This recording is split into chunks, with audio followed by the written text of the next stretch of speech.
Organisations like Hizb Tahrir have waited patiently for the days they are witnessing now.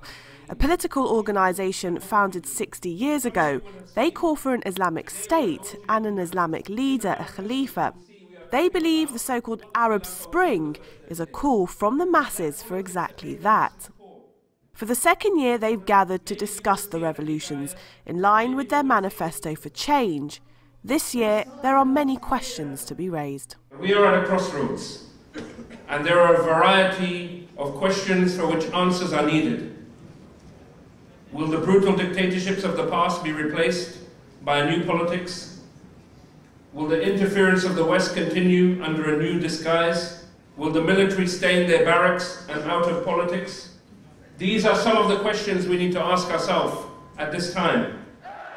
It's natural that now the revolutions in Egypt, Tunisia and Libya have come to fruition, there are new questions, new expectations and different opinions on the way forward.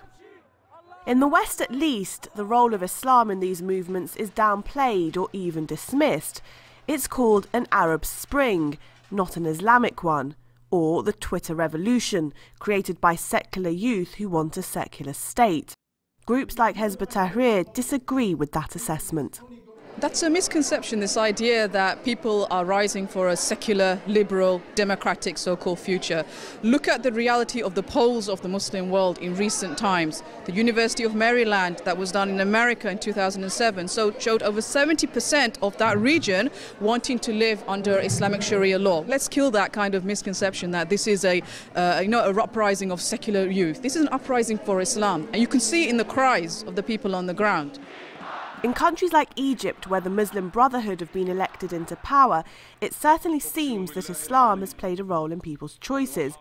But reaction to new President Mohamed Morsi's initial stances on the military or Israel, for example, have raised eyebrows here.